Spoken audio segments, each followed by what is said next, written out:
ठीक है जी। तो कंक्रीट में क्वेश्चंस हमने कर लिए हैं ठीक ठाक, और डिफरेंट डिफरेंट टाइप के क्वेश्चंस हम लोग कर रहे हैं। तो आप लोग अब आपकी स्पीड बढ़ेगी प्लस मेरी भी स्पीड बढ़ेगी, क्योंकि शुरुआत में हम थोड़ा टॉपिक को रिवाइज करते हैं, तो रिवाइज करने में से थोड़ा टाइम लगता है, बट अभी हम रिवाइज करेंगे नहीं आता है ना, क्योंकि जो डिफरेंट डिफरेंट टॉपिक्स है वो आ चुके होते तो फटाफट क्वेश्चन करेंगे। मतलब इतनी जल्दी भी नहीं करेंगे, जहाँ पर नया कॉन्सेप्ट आएगा वो मैं आपको एक्सप्लेन करूंगा, बट जो रिपीटेड कॉन्सेप्ट होगा हम रिपीटेड क्वेश्चंस को नहीं करेंगे। तो हम क्वेश्चन नंबर शायद 54 हमने कर लिया था, हम अराउंड 60 के आसपास चल रहे थे ना। ये ग्रेड 62 कर लिया था, ये वाटर सीमेंट रेशियो के लिए, जो वाटर सीमेंट रेशियो होता है फॉर अकॉर्डिंग टू एनवायरनमेंट, वो हमने कर लिया था, है ना। हमने मिनिमम सीमेंट कंटेंट भी देख लिया था, क्या था, एयर एंटरटेनमेंट भी हमने देख लिया था, 65 भी देख लिया था। हाँ, बल्किंग ऑफ सैंड भी हमने कर लिया था। स्लम टेस्ट पर आके देखिए क्या साइज होती है स्लम टेस्ट की, हमने कर लिए थे। सेपरेशन ऑफ कोर्स एग्रीगेट, ये भी हमने कर लिया था। ये आपका सेग्रीगेशन का क्वेश्चन है, और सेग्रीगेशन क्वेश्चन मैंने आपको दुनिया भर के बहुत बार करा चुका हूँ। वाटर सीमेंट रेशियो, ठीक है, वाटर सीमेंट रेशियो, हाँ शायद हम क्वेश्चन नंबर 69 कर रहे हैं। क्वेश्चन नंबर 69 क्या बोल रहा है कि जो वाटर सीमेंट रेशियो होता है आपको जनरली किसमें होता है, वेट बाय वेट में होता है। देखो वो वॉल्यूम बाय वॉल्यूम में भी होता है, बट हम जनरली जो वाटर सीमेंट रेशियो यूज करते हैं वो वेट बाय वेट करते हैं। समझ रहे हो मेरी बात। वाटर सीमेंट रेशियो को हम मैक्सिमम टाइम जो यूज करते हैं वो वेट बाय वेट, मतलब वेट ऑफ सीमेंट। क्या वाटर सीमेंट रेशियो का मतलब क्या है, अगर हम वाटर सीमेंट रेशियो को देखें तो क्या होता है, वो weight of water divided by weight of cement. तो जनरली हम वेट में इसको कंसीडर करते हैं, ठीक है। इजी क्वेश्चन है 69 भी। 60, हाँ 70 तक आ चुके थे हम यार, हाँ जी हम 70 तक आ चुके थे। जैसे कि हमने बोला था कि आईएस कोड ने क्या बोल के रखा होगा कि जो मैक्सिमम, अगर आप कंक्रीट को ज्यादा हाइट से ड्रॉप कर दोगे during the pouring of concrete, pouring POURING, जब हम कंक्रीट की पोरिंग करते हैं तो हम मैक्सिमम हाइट कितना रखते हैं, उसका मैक्सिमम हाइट आप क्या रखोगे, 1.5 मीटर। और मैंने बोला था कि प्रैक्टिकल लाइफ में हम 1.5 मीटर भी यूज नहीं करते, हम कितना, 500 mm यूज करते हैं। क्यों यूज करा जाता है ये, ताकि आपका कंक्रीट में सेग्रीगेशन ना हो। सेग्रीगेशन का मतलब क्या है, कंक्रीट एग्रीगेट अलग हो जाएंगे, सीमेंट अलग, सीमेंट सैंड अलग हो जाएगा।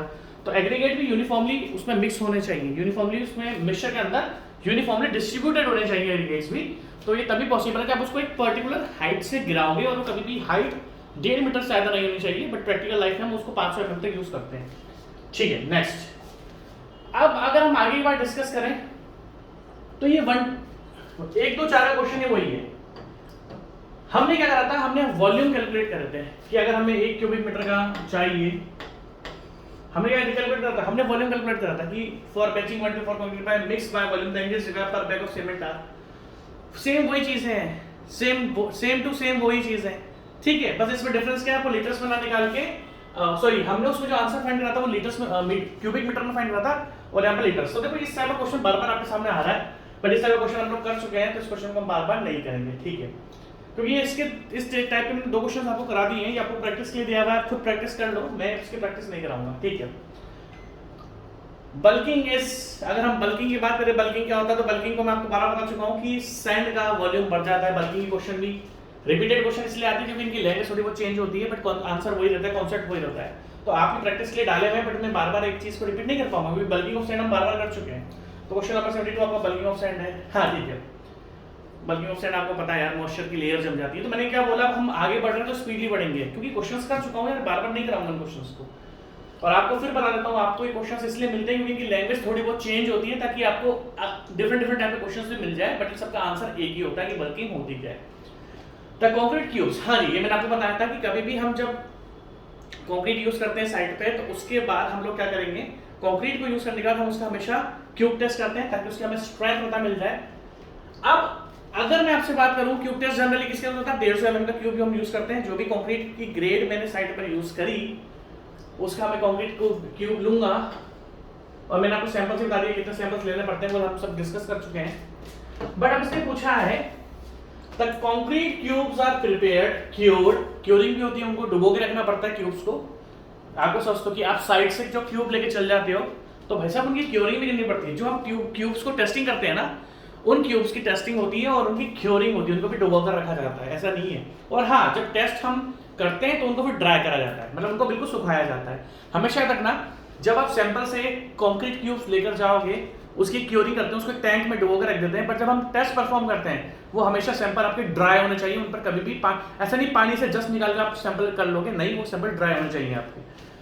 तो ये किस आईएस कोड ने बताया? तो इसने पूछा है कि भाई साहब ये किसने बताया कि क्यूब आपको टेस्ट करना है? आईएस 516 से कुछ कोड है, एक कोड का लेक्चर्स मैं आपके सामने दूंगा, कोड से बहुत क्वेश्चन आते हैं। अभी तो चलो हम कंक्रीट का क्वेश्चन कर रहे हैं, तो कंक्रीट के बारे में हमें पता है। आईएस 516 एक्सप्लेन करता है, आईएस 516 एक्सप्लेन करता है कि भैया आपको किस तरीके से आपको क्यूब्स भरने हैं, कितने सैंपल्स आपको लेने हैं, वो सैंपल्स हम सब कुछ डिस्कस कर चुके हैं, तो इजी चीज है, बस आपको आईएस कोड नंबर याद होना चाहिए, ठीक है। Next question, workability of concrete for a given water content is good if the aggregates are, देखो मुझे इसके ऑप्शन देखने की जरूरत ही नहीं है। Workability of concrete for a given strength of workability of a concrete for a given water content is good if the aggregates are, देखो दो बातें बताता हूं मैं आपको। वर्केबिलिटी कब अच्छी होती है?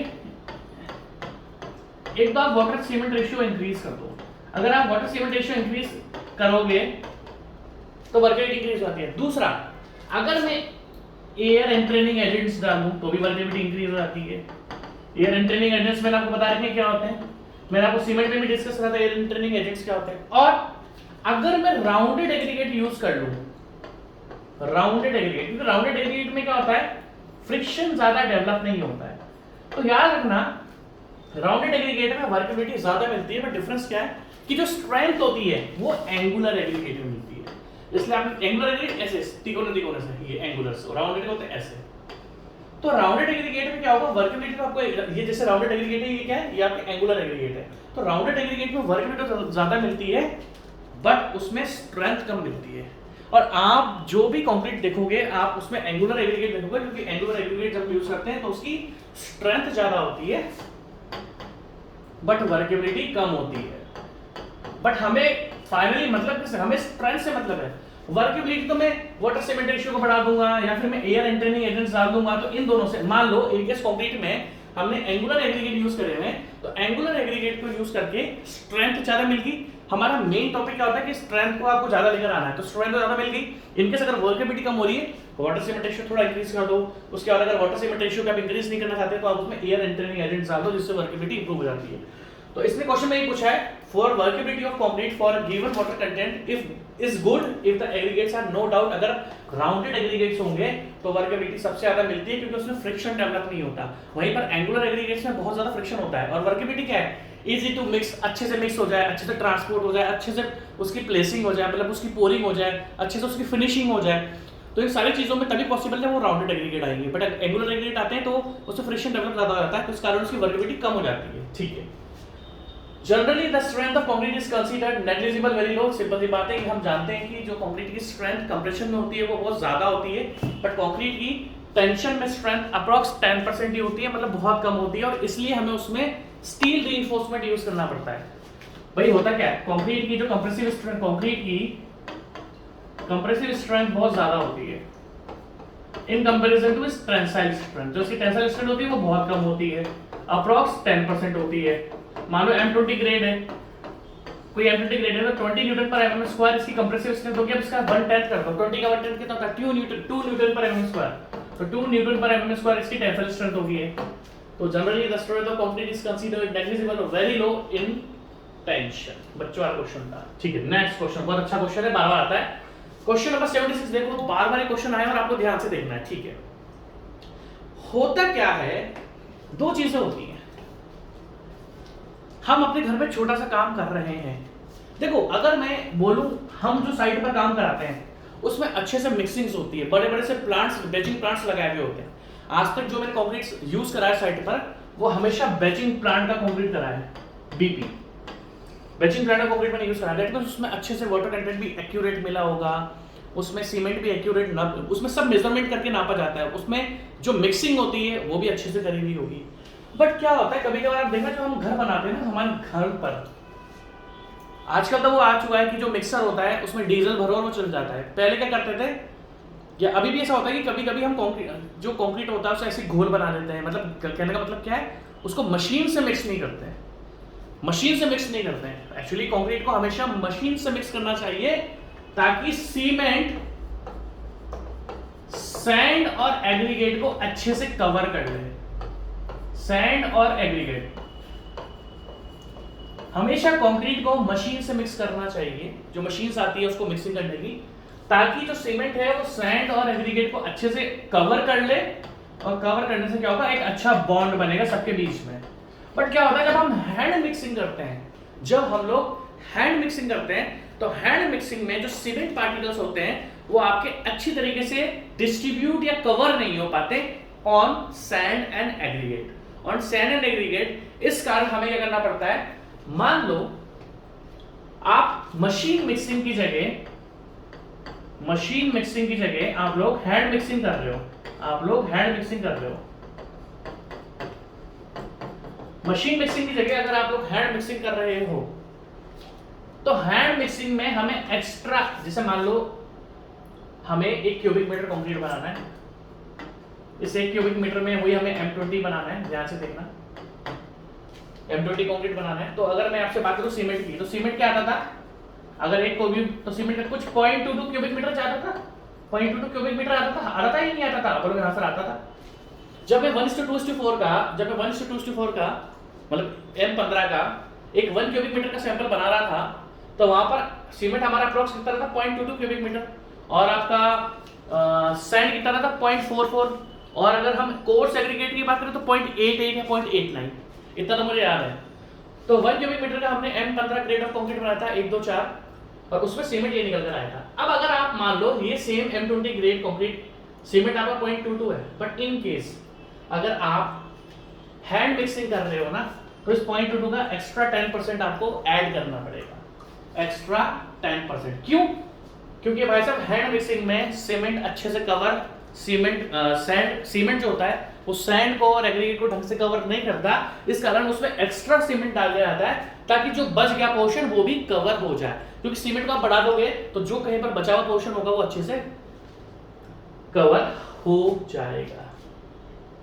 अब ये क्वेश्चन बहुत अच्छा है, to obtain very high strength concrete. क्या देखो, हम हर बार डिस्कस करते हैं क्या, जैसे मान लो सीमेंट, कंक्रीट क्या होता है, concrete is a mixture of cement, sand, aggregate, water plus admixture.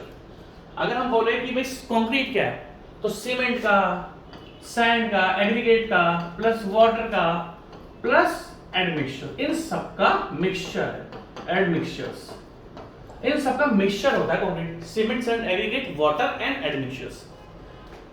अब बात आती है सीमेंट के हम बहुत सारे टेस्ट करते हैं, सैंड के भी हम बहुत सारे टेस्ट करते हैं। अब बात आती है एग्रीगेट का। ये एग्रीगेट होता कौन सा है भाई? एग्रीगेट अगर हम बारे में बात करें, एग्रीगेट अगर हम क्वेश्चन नंबर 77 की बात करें, to obtain very high strength concrete it is necessary to use very fine grain. अब आप ध्यान से देखना, इसने क्वेश्चन में पूछा है कि जो एग्रीगेट होता है ना, वो कौन सी रॉक होती है, जो एग्रीगेट बनते हैं आपके वो कौन सी रॉक होती है? आप समझ रहे हो मेरी बात? भाई एग्रीगेट तो बहुत भाई डिफरेंट टाइप की रॉक्स है, डिफरेंट टाइप रॉक्स है, सेडिमेंट्री रॉक है, मेटामॉर्फिक रॉक है, इग्नेस रॉक है। इसमें आप कौन सी रॉक यूज करते हो, कौन सी रॉक के एग्रीगेट हम लोग अगर यूज करते हैं, तो आपको ध्यान रखना हमारे लिए सबसे सुटेबल, अगर हमें हाई स्ट्रेंथ कंक्रीट चाहिए तो हमारे लिए सबसे बेस्ट रॉक होती है ग्रेनाइट। और ग्रेनाइट, अब ध्यान से देखना इस ऑप्शन को, ये क्वेश्चन को मैं थोड़ा और एक्सप्लेन कर रहा हूं। हमारे लिए जो सबसे बड़ी अच्छी रॉक होती है वो कौन सी होती है आपकी? वो होती है ग्रेनाइट। ग्रेनाइट भी तोड़ी जाती है, ग्रेनाइट भी तोड़ी जाती है किसमें? क्वार्टजाइट में। आपने सुना होगा क्वार्टजाइट, जब बीएमसी में आपको स्टोन्स पढ़ा था तो मैंने आपको क्वार्टजाइट के बारे में बहुत पढ़ा था, डोलराइट, साइनाइट्स। ये ग्रेनाइट का होती है, इसको क्रश करा जाता है, ग्रेनाइट रॉक को। और हमें भी 2-3 टाइप के एग्रीगेट्स मिलते हैं, कौन कौन से? साइनाइट्स,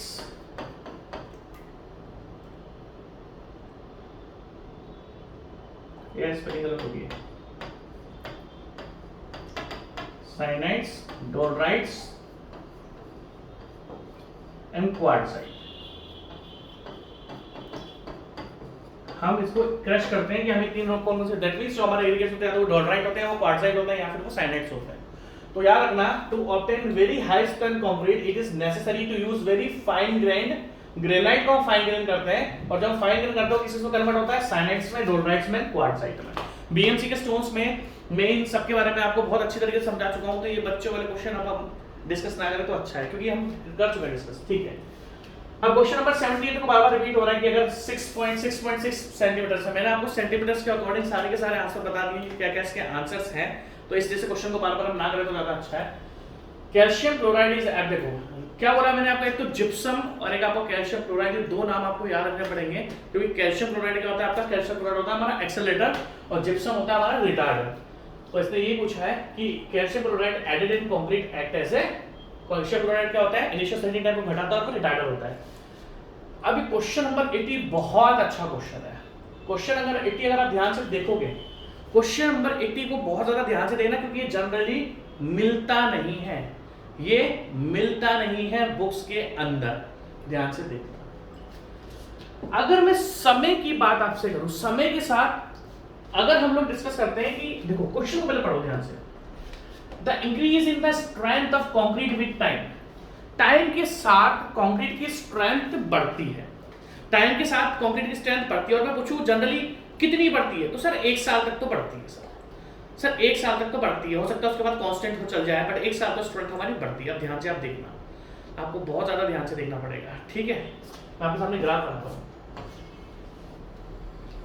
सबसे पहले 28 डे की जो स्ट्रेंथ होती है, हमने 0 की जगह 28 डे स्ट्रेंथ लिया, फिर 1 साल, 2 साल, 6 साल, 11 साल, 11 ईयर्स।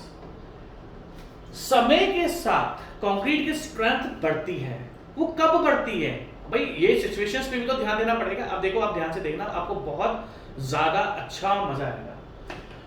मैं बात करता हूं 2 सैंपल्स की, एक होता है ड्राई सैंपल और एक होता है वेट सैंपल, या फिर ड्राई कंक्रीट या वेट कंक्रीट। अगर कंक्रीट आपने बस 28, देखो क्योरिंग हम देखो जनरली 21 दिन क्योरिंग करते हैं, 21 दिन करते हैं। आप क्यों करते हैं, क्योंकि भाई हीट ऑफ हाइड्रेशन रहती है, क्योरिंग का फंडा अलग होता है। क्योरिंग छोड़ दो, अभी क्योरिंग होती है ताकि श्रिंकेज नहीं आए। तो क्या हुआ भाई, साइंटिस्ट ने 2 टेस्ट करके देखे, the increase in strength of concrete. अब ये दोनों, जो ड्राई कंक्रीट है, सैंपल हटा दो, कंक्रीट जो ड्राई कंक्रीट है और जो वेट कंक्रीट है, देखो हमने 0 की जगह वाले 28 दिन स्ट्रेंथ, चाहे ड्राई कंक्रीट हो चाहे वेट कंक्रीट हो, वो 28 दिन में अपनी स्ट्रेंथ को गेन करता है, 99% स्ट्रेंथ को गेन करेगा। चाहे आप उसको बस, हाँ इनिशियल क्योरिंग आप करो, क्योरिंग के बाद आप या तो 28 दिन तक ही उसको गीला करते रहो, क्योरिंग करते रहो, या फिर आप 21 दिन बाद उसको छोड़ दो, ठीक है भाई। हमें ये पता है, देखो ये 1 ईयर है, ध्यान से देखना, किसी बुक में ये ग्राफ आपको बना हुआ मिलेगा नहीं। सबसे पहले मैं बात करता हूँ ड्राई सैंपल की। ड्राई सैंपल क्या होगा, अगर हम ड्राई सैंपल की बात करें, जैसे ये स्ट्रेंथ है, ये स्ट्रेंथ है, वाई एक्सिस पे लाइक 20, 30, 40, ये स्ट्रेंथ है। तो क्या होता है 28वें दिन पे, मान लो मैं M20 मैं ये देखो M30 ग्रेड की बात कर रहा हूँ, देखो M30, अगर मैं M30 ग्रेड की बात करूंगा तो मैंने क्या बोला कि 28वें दिन इसकी 30 ग्रेड आराम, स्ट्रेंथ आराम से आ जाती है। अब ध्यान से देखना, 1 साल तक अगर ड्राई सैंपल है ना, तो 1 साल तक आपकी स्ट्रेंथ बढ़ती है in case of dry sample.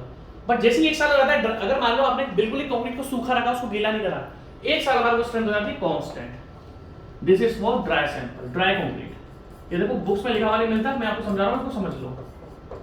अब अगर मान लो वेट कंक्रीट की बात करता हूं, मतलब हमने क्या करा कि भाई अब कंटिन्यू हमने उसको गीला करा कंक्रीट को। मान लो ये M40 अंदर बाहर, अगर कोई सैंपल, अब ध्यान से देखना, M40 में क्या होगा, आप उसको कंटिन्यू गीला कर रहे हो, तो क्या होता है गीले सैंपल में आपने साल भर उसको गीला करा, यहां पर स्ट्रेंथ क्या हो गई थी, कांस्टेंट। बट ये कांस्टेंट नहीं होती, 1 साल बाद भी इंक्रीज होती है। दिस इज फॉर, देखना ध्यान से, देखो यहां पर क्या है, पहले 1 साल तक बढ़ी, उसके बाद कांस्टेंट हो गई। यहां पर क्या है, 1 साल तक बढ़ी और उसके बाद भी बढ़ रही है। अब मुझे ये बताओ, क्या है दोनों ग्राफ कहीं पर भी, ये है फॉर वेट कंक्रीट, मतलब हम कंटिन्यू कंक्रीट को गीला रखते हैं, कंटिन्यू हमने कंक्रीट को गीला रखा, कंटिन्यू। अब क्वेश्चन ये बनता है, अब क्वेश्चन आपके सामने ये है, आप पहले तो एक ग्राफ बना लो, ग्राफ बहुत इंपॉर्टेंट है आपके सामने ना, पहले ग्राफ बनाओ, आप जितने भी ग्राफ है ग्राफ बनाओ, क्योंकि बुक्स में मिलते नहीं है जो मैंने आपको बताया, ठीक है। अब क्वेश्चन देखना भाई, लीनियर का मतलब क्या होता है, अगर मैं आपसे पूछूं लीनियर का मतलब क्या होता है, लीनियर का मतलब होता है स्ट्रेट लाइन। अब देखना, the increase in strength of concrete with time, समय के बाद, देखो समय के बाद, ये क्या स्ट्रेट लाइन है, नहीं, ये देखो मुड़ गई ना यहाँ पे लाइन, और अगर इस वाली लाइन की बात करें तो ये भी मुड़ गई, डिफरेंस ये है कि यहाँ पर ये कांस्टेंट है और यहाँ पर क्या है, एक साल बाद भी जो वेट कंक्रीट है वो आपका इंक्रीज हो रहा है। क्वेश्चन ये आपसे बोल रहा है कि जो इंक्रीज इन स्ट्रेंथ होती है ना कंक्रीट की, क्या वो लीनियर है या नॉन लीनियर है। आपको कहीं पर भी स्ट्रेट लाइन दिख रही है, बोले नहीं सर देखो पहले स्ट्रेट आती फिर मुड़ गई, तो नो डाउट इसका जो ग्राफ होता है वो क्या होता है आपका नॉन लीनियर। बच्चे इस क्वेश्चन को रटते हैं, बट रटने से अच्छा है आप इस क्वेश्चन को समझोगे तो वो आपको लाइफ टाइम और एटलीस्ट जब तक सरकारी नौकरी आपको निकालनी है तब तक तो आप इसको रखोगे। इस क्वेश्चन को आज आपने समझा तो ये आपके भेजे के अंदर जाएगा और हमें पता लग जाएगा कि ये मैंने मैक्सिमम जगह देखा है इस आंसर को डायरेक्ट रटा दिया जाता है कि नॉन लीनियर होता है, कैसे नॉन लीनियर होता है ना, तो इन चीजों का आपको ध्यान रखना है। ठीक है भाई, नेक्स्ट वर्क। अब देखो वर्किलिटी क्वेश्चन तो हमने दुनिया भर के लिए करने हैं, दुनिया भर के मैंने वर्किलिटी क्वेश्चन आपको करा दिए हैं, तो आई होप आप वर्किलिटी क्वेश्चन खुद कर लोगे, है ना, क्योंकि मैं वर्किलिटी क्वेश्चन यहाँ नहीं कराऊंगा। वर्किलिटी क्वेश्चन आपके होमवर्क है, ऐसा नहीं कि आपको पढ़ाना नहीं है, मैंने तो वर्किलिटी क्वेश्चन करा दिए, ये क्वेश्चन आपके HW होंगे, मतलब खुद आपको प्रैक्टिस करना है। अब वर्किलिटी का सेम टॉपिक कितनी बार पढ़ाऊंगा यार, एक टॉपिक को बार बार हम नहीं पढ़ सकते ना। मुझे एक बार पानी पीना, मैं पानी पी के वापस आ रहा हूँ। ठीक है स्टार्ट करते हैं। तो वर्किबिलिटी क्वेश्चन भाई साहब रिक्वेस्ट है आपसे, आप लोग प्रैक्टिस करो। मैंने वर्क देखो दो चार चीजें हैं, वर्किबिलिटी हो गया, श्रिंकेज हो गया, तो इनके मैंने आपको है ना 10-10 मिनट के टॉपिक क्वेश्चंस में भी पढ़ाए हैं, तो उन्हीं सारे टॉपिक से सारे क्वेश्चंस हैं, वो थोड़ा आप ध्यान रखो यार, है ना, ऐसे क्वेश्चंस आपको खुद प्रैक्टिस करने हैं। ठीक है next question, the percentage of aggregate of finance modulus 2.6। देखो सबसे पहले अगर मैं आपसे डिस्कस करूं what is finance modulus, finance modulus होता क्या है। आपने सी एनालिसिस करा होगा, सी एनालिसिस क्या होता है भाई, हम देखते हैं कि टोटल कितना रिटेन्ड हो रहा है ना, बट फिर भी आपको कभी क्वेश्चन में क्या होता है, कॉन्क्रीट क्वेश्चंस में आपको क्या होगा, देखो ध्यान से,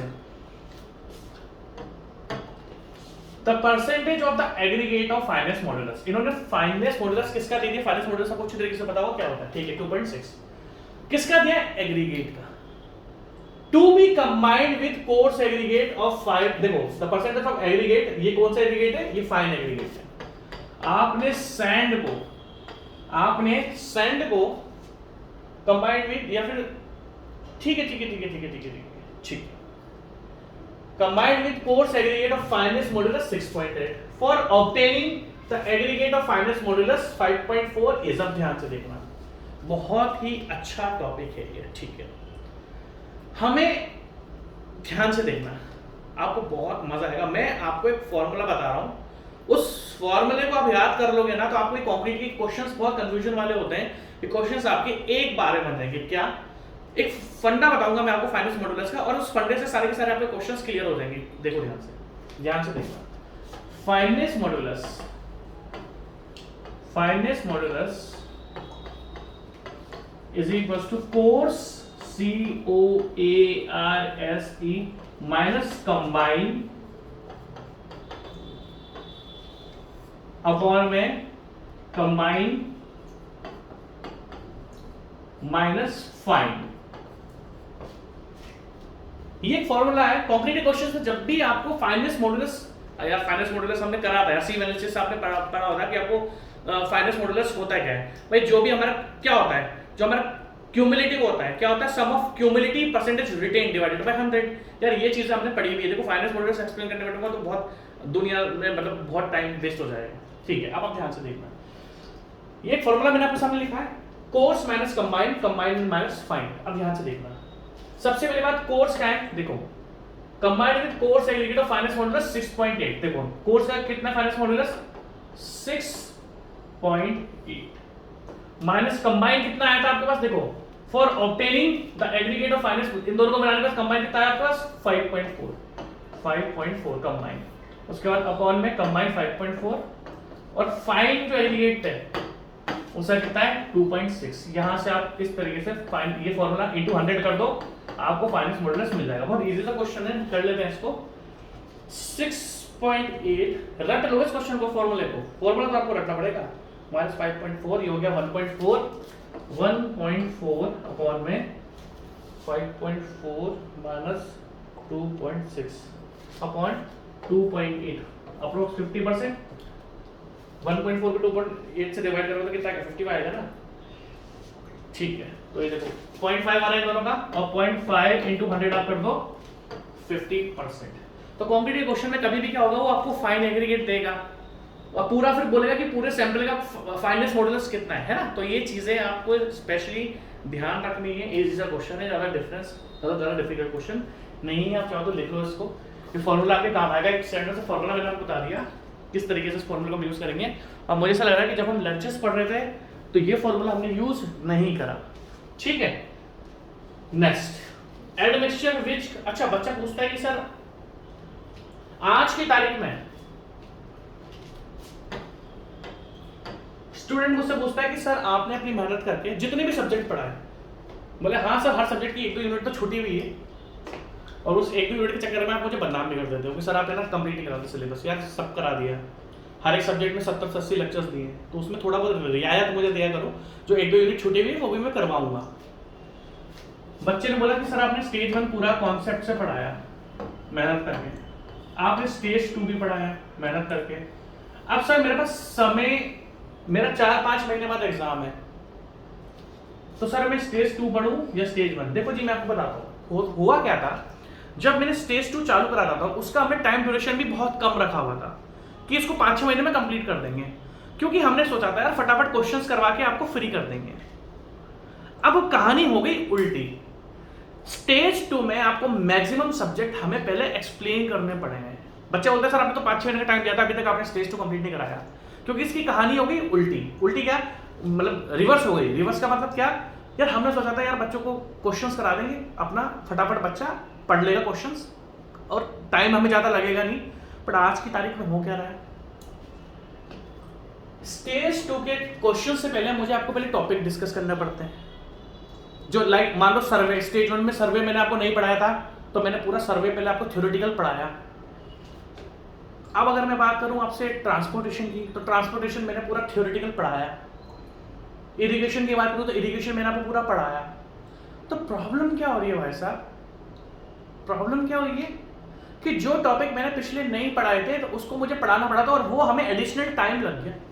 बीच में बीमार भी हुआ, ऐसी बात नहीं कि मैं बीमार नहीं हुआ, मैं बीमार भी बहुत हुआ। हमारे 2-3 महीने ऐसे ही वेस्ट हो गए, 3 महीना हमारे बर्बाद हो गए चल गए, जिसमें मैं लेक्चर नहीं दे पाया।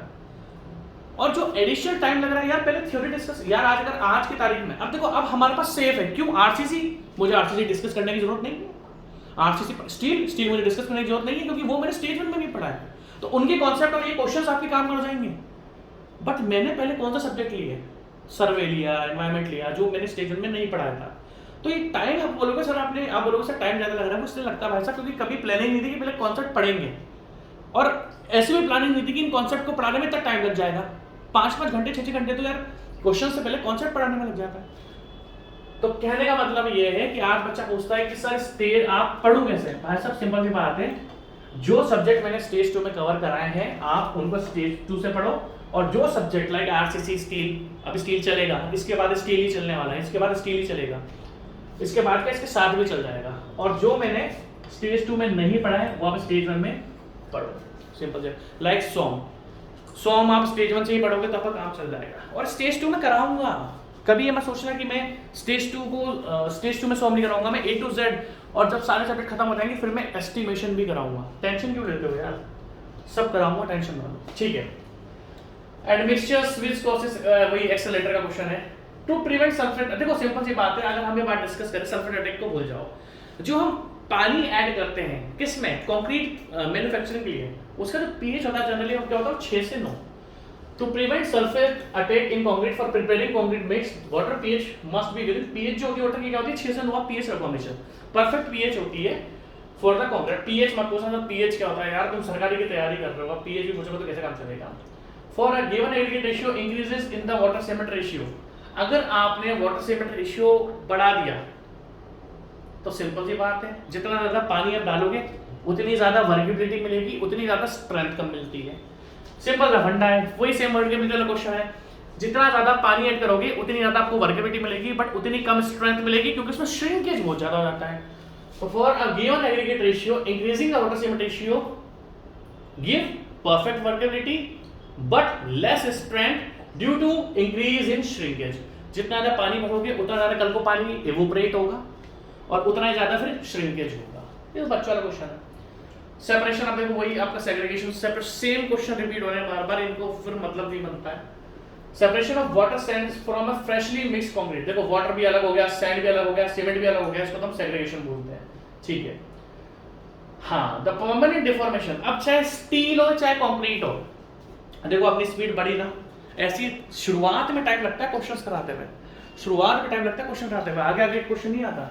The permanent deformation of concrete with time, चाहे स्टील हो चाहे कंक्रीट हो या कोई भी मटेरियल हो, समय के साथ जो उस पर डिफॉर्मेशन होता है, the permanent deformation of concrete with time under study load, मतलब एक कांस्टेंट लोड लग रहा है, एक कांस्टेंट लोड आपका लग रहा है, कांस्टेंट लोड लगने के बाद अगर आपका कोई डिफॉर्मेशन आता है किसी भी मटेरियल में, तो उसको क्रीप बोलते हैं। क्या बोलते हैं? क्रीप। ये स्टील का भी होता है, कंक्रीट का भी होता है, तो हमने ये स्टील में भी पढ़ा होगा। क्वेश्चन नंबर 88 अच्छा है, ध्यान से देखना। An aggregate is known as cyclopean aggregate if its size is more than, अब अगर हम डिस्कस करना चाहें cyclopean aggregate होता क्या है, देखो सिंपल सी बात है, जब बहुत बड़े बड़े एग्रीगेट यूज करे जाते हैं फॉर द कंक्रीट, आजकल कोई यूज नहीं करता, आजकल कोई यूज नहीं करता। क्या होता है बड़े बड़े, मैंने, आप अगर गूगल पे सर्च करोगे, आप सर्च करना साइक्लोपियन कंक्रीट, तो पुराने जमाने में क्या होता था, कंक्रीट के बड़े बड़े पत्थर रख दिए जाते थे। वो बड़े बड़े पत्थर कितने होते थे? 75 mm से लेके 300 mm तक, 75 mm से लेके 300 mm तक, इतने बड़े बड़े पत्थर, अराउंड 1 फीट, एक फीट के पत्थर, इतने बड़े बड़े पत्थर ऐसे एग्रीगेट यूज कर लिया जाते थे, आजकल यूज नहीं होते यार। तो होता क्या है, इसने पूछा an aggregate is known as cyclopean aggregate, उसकी रेंज देखो 75 से 300, if its size is more than 75 mm, 75 से 300। एक्चुअली साइक्लोपियन कंक्रीट भी होता है भाई, साइक्लोपियन कंक्रीट तो वही हो गया ना जिसमें बड़े बड़े साइक्लोपियन एग्रीगेट यूज करोगे आप, आजकल यूज नहीं होता, पहले यूज होता था, ठीक है। बच्चा क्वेश्चन था सेग्रीगेशन इन कंक्रीट, अगर आप सेग्रीगेशन का क्वेश्चन मैंने आपको दुनिया भर ही करा दिए, मैं आपको एक भी क्वेश्चन आप सेग्रीगेशन का नहीं कराने वाला हूं, ठीक है। श्रिंकेज इन कंक्रीट इंक्रीजेस, ठीक है। हाँ, ये 90 वाला क्वेश्चन थोड़ा अच्छा है। श्रिंकेज अगर, हाँ ये क्वेश्चन थोड़ा डिफरेंट है, ये क्वेश्चन डिफरेंट है तो ये कराऊंगा। Shrinkage in concrete increases it's bond strength, देखो श्रिंकेज हमारी सारी की सारी चीजों को बेकार करता है, बट जो हमारी बॉन्ड स्ट्रेंथ होती है श्रिंकेज उसको थोड़ा सा इंप्रूव कर देता है, ठीक है। The strength of concrete mainly depends on, भाई सब पे डिपेंड करता है, वाटर सीमेंट रेशियो सब पे। बहुत ही ज्यादा अच्छा क्वेश्चन है 91 वही क्वेश्चन है स्ट्रेंथ वाला, वो मैं बताऊंगा नहीं। देखो स्ट्रेंथ, वर्केबिलिटी, श्रिंकेज, इनको तो भूल जाना, मैं आपसे डिस्कस करूंगा। क्वेश्चन नंबर 92 देखो, ये क्वेश्चन बहुत अच्छा है। What is green concrete? पहली बात तो ये क्वेश्चन गलत है। अगर मैं आपसे ग्रीन कंक्रीट के बारे में बात डिस्कस करूं, ग्रीन कंक्रीट बोला जाता है एनवायरमेंटल कंक्रीट, एनवायरमेंटल कंक्रीट जो एनवायरमेंट को मदद करता है। अगर हम ग्रीन कंक्रीट के बारे में डिस्कस करें ना, what is green concrete? Green concrete एक ऐसा कंक्रीट होता है जो एनवायरमेंट, यार एक सेकंड मेरा कॉल, एक सेकंड रुको, एक सेकंड, हाँ जी सॉरी। ग्रीन कंक्रीट आपका वो कंक्रीट होता है जो एनवायरमेंटल के अकॉर्डिंग अच्छा, एनवायरमेंट के लिए फायदेमंद होता है। क्यों? क्योंकि हम क्या करते हैं, देखो इस क्वेश्चन में गलती है। ग्रीन कंक्रीट हमेशा किससे बनाया जाता है? By recycling of products, recycling of product. अब रिसाइकलिंग का मतलब क्या होता है? पुराने प्रोडक्ट, जैसे मान लो आपने क्या करा, आपने कंक्रीट में ब्लास्ट फर्नेस स्लैग यूज कर लिया, फ्लाई ऐश यूज कर लिया, सिलिका फ्यूज यूज कर लिया। तो अगर मैं बोलूं फ्लाई ऐश क्या होता है भाई, जब कोल को बर्न करते हैं, जब हम कोल को बर्न करते हैं, तो उस कारण हमारा क्या होता है, उसमें से जो बाय प्रोडक्ट बचता है उसको फ्लाई ऐश बोलते हैं। तो जब भी आप किसी बाय प्रोडक्ट को यूज करते हो for the manufacturing of concrete, उसको बोलते हैं हम ग्रीन कंक्रीट। बट दिक्कत यह है कि ये क्वेश्चन यहां पर अलग तरीके से देकर रखा हुआ है। Green concrete may be made by adding pigments, अब ये अलग टॉपिक बन गया। देखो अगर आप कभी भी बोलोगे ग्रीन कंक्रीट क्या होता है, जो भी रिसाइकिल्ड, जो भी आपने रिसाइकलिंग कर ली किसी भी चीज की, recycling like blast furnace slag, fly ash, silica fumes, इनको जब हम करते हैं तो वेस्ट मटेरियल से हम, जब वेस्ट मटेरियल से जो मतलब बर्बाद थे, अब जैसे मान लो फ्लाई ऐश है, फ्लाई ऐश कोल की बर्बादी होती है, मतलब कोल बना लिया तो बच गया, कचरा होता है वो, उसी को हमने कंक्रीट में यूज कर लिया तो वो एनवायरमेंट के लिए अच्छा होता है, फ्लाई ऐश कंक्रीट भी अच्छा होता है, तो इसको हम बोलते हैं ग्रीन कंक्रीट। बट ये क्वेश्चन अलग तरीके से यहाँ पर देकर रखा हुआ है, green concrete may be made by adding pigments. Pigments क्या होते हैं कि जो जैसे हमारा जो जनरली कंक्रीट का कलर होता है, कौन सा कलर होता है, कंक्रीट का कलर आपका होता है ग्रे कलर का, कंक्रीट का जो कलर होता है वो आपका क्या होता है ग्रे कलर का। बट इन केस आपको मान लो कंक्रीट ग्रीन कलर का चाहिए, क्या चाहिए, ग्रीन कलर का। ध्यान से देखना, यहाँ पर क्वेश्चन दो तरीके से दे रखा है, क्वेश्चन का मतलब तो ये निकल के आ रहा है what is green concrete, but यहाँ पर पिगमेंट्स के बारे में पूछा हुआ है, इन्होंने कलर के बारे में पूछा हुआ है। तो अलग अलग पिगमेंट्स होते हैं कलर के। सबसे पहला कलर का पिगमेंट क्या है, क्रोमियम ऑक्साइड। अगर हम कंक्रीट में क्रोमियम ऑक्साइड को ऐड करेंगे तो हमें क्या मिलेगा, अगर हम, ध्यान से सुनना, अगर हम कंक्रीट में क्रोमियम ऑक्साइड को ऐड करेंगे तो हमें कलर मिलता है ग्रीन। वैसे आप लोग ग्रीन कंक्रीट अभी भी देख नहीं पाओगे, by adding chromium oxide in concrete we will get green colour. अब देखो, अगर मैं बेरियम, देखो दिख रहा है सेकंड, अगर मान लो हमने बेरियम मैंगनेट ऐड करा, क्या ऐड करा, बेरियम मैंगनेट, तो हमें कलर मिलेगा ब्लू। ये लिख लेना, बहुत इंपॉर्टेंट है ये। आपको तो एक ही क्वेश्चन है ना, मैं आपको चार सबके बता रहा हूं। अगर आपने कंक्रीट में क्रोमियम ऑक्साइड ऐड कर दिया तो आपको ग्रीन कलर का कंक्रीट मिलता है, अगर आपने बेरियम मैंगनेट ऐड कर दिया तो आपको ब्लू कलर का मिलता है, अगर आपने आयरन ऑक्साइड कर दिया तो आपको रेड कलर का, मतलब हमने कभी देखा नहीं रेड कलर का, मैंने तो अपनी लाइफ में कभी देखा नहीं है, और अगर हम आयरन हाइड्रोक्साइड को ऐड करेंगे तो हमें मिलेगा येलो कलर। और आप इस क्वेश्चन का आंसर अच्छी तरीके से देख सकते हो, इस क्वेश्चन का आंसर आपको अच्छी तरीके से पता है, ये वैसे आप लिख लो कि ये चारों पिगमेंट्स मैंने आपको बता दिए। इस क्वेश्चन में तो इन्होंने बस एक ही पिगमेंट पूछा था, कौन सा, कि ग्रीन कलर किससे मिलता है, ग्रीन कलर मिलता है क्रोमियम ऑक्साइड से, आंसर तो डी बन गया। सॉरी, क्रोमियम ऑक्साइड से, आयरन ऑक्साइड से हमें मिलता है रेड कलर, बेरियम मैंगनेट से हमें मिलता है ब्लू कलर, और आयरन हाइड्रोक्साइड से मिलता है हमें येलो कलर। बहुत इंपॉर्टेंट है, लिख लो। मैंने आपको दुनिया भर की कंक्रीट की थ्योरी पढ़ाई हुई है, बट उसके बाद भी ऐसे ऐसे टॉपिक्स आपके छूट जाते हैं जो कि हम क्वेश्चंस में कवर करते हैं। और मैं आपको बता रहा हूँ, अगर आपको प्रेफरेंस ऑफ सब्जेक्ट लेनी है, पहले तो आप लिख लो इसको, आपके लिए लिखना इंपॉर्टेंट है। ये जो रिमेनिंग 3 है, इनसे भी आपके सामने क्वेश्चन आ सकता है, ठीक है। Next question, the Indian standard mix design for fly ash. ठीक है, सबसे पहले मैं आपको फ्लाई ऐश के बारे में बता देता हूँ। The Indian standard mix design for fly ash and cement concrete recommended water content. देखो होता क्या है, अगर सबसे पहले हम फ्लाई ऐश की बात करें तो फ्लाई ऐश जब हम बर्निंग ऑफ कोल करते हैं, लाइक जैसे मैं कोटा से हूं, तो हमारे यहाँ पर मेरे फ्रेंड्स थे, जब उनको कुछ भी रास्ता नहीं मिल रहा था, मेरे कुछ फ्रेंड थे, मतलब फ्रेंड्स हैं, तो वो क्या कर रहे थे कि यार ग्रेजुएशन तो कर लिया, MBA भी कर लिया, नौकरी नहीं लग रही, तो कोटा में एक प्लांट है, कोटा थर्मल पावर प्लांट, वहां पर कोयले से बिजली बनाई जाती है, KTPP, Kota thermal power plant. तो कोटा थर्मल पावर प्लांट में कोयले से बिजली बनाई जाती है ना, इलेक्ट्रिसिटी प्रोडक्शन होता है बाय बर्निंग ऑफ कोल। तो कोटा में मैक्सिमम लोग, पता है, जो नए नए लड़के हैं वो किसका बिजनेस करते हैं, फ्लाई ऐश ब्रिक्स का, फ्लाई ऐश ब्रिक्स का, क्योंकि हमारे कोटा में बहुत अवेलेबल है फ्लाई ऐश, क्योंकि जब कोयले को हम जलाते हैं तो उसमें बाय प्रोडक्ट बनता है, तो उन्होंने फ्लाई ऐश ब्रिक्स बनाकर पैसे कमा भी लिए, क्योंकि फ्लाई ऐश ब्रिक्स ट्रेंड में है। अब फ्लाई ऐश ब्रिक्स हमने ब्रिक्स में पढ़ा था जब हमने BMC करा था, तो अभी हम फ्लाई ऐश ब्रिक्स के बारे में नहीं पढ़ के कंक्रीट के बारे में पढ़ेंगे। अगर मैं आपसे डिस्कस करूं फ्लाई ऐश की, अगर मैं आपसे डिस्कस करूं फ्लाई ऐश की, तो फ्लाई ऐश एक बहुत ही ज्यादा फाइन मटेरियल होता है। फ्लाई ऐश होता है बहुत ही ज्यादा फाइन मटेरियल होता है, तो क्या करता है, कंक्रीट्स का वॉइड्स जो होते हैं, लाइक पानी इवोपरेट होता है, तो कंक्रीट के अंदर जितने भी वॉइड्स हैं, भाई फ्लाई ऐश क्या होता है, बहुत फाइन पार्टिकल्स होते हैं, तो क्या करता है, कंक्रीट में जो भी वॉइड्स होते हैं ये उन वॉइड्स को भर देता है। तो सबसे पहली बात, अगर हम बोले कि फ्लाई ऐश का फायदा क्या है, वो कंक्रीट के वॉइड को भर देता है, वॉइड्स को क्या कर देता है, फिल कर देता है। तो इससे क्या क्या फायदा मिलता है, एक तो आपका कंक्रीट इम्परमेबल मिलता है, इम्परमेबल कंक्रीट आपका इम्परमेबल मिलता है। इम्परमेबल का मतलब क्या होता है कि उसके अंदर से पानी पास हो सकता है। दूसरा, अरे जब वॉइड्स फिल हो जाएंगे तो डेंसिटी इंक्रीज हो जाएगी, डेंसिटी इंक्रीज हो जाएगी तो स्ट्रेंथ इंक्रीज हो जाएगी, अगर डेंसिटी इंक्रीज हो जाएगी तो स्ट्रेंथ इंक्रीज हो जाएगी।